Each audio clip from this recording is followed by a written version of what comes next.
Hello and welcome back once again. And a special welcome to those who are new here. Glad to have you in my kitchen.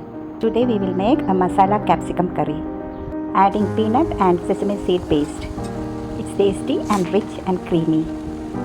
Let's start doing it. I'm giving the ingredients on the screen as well as in the description box. Follow the steps as I do without skipping.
If you like my cooking, give a thumbs up and leave a comment in the comment box.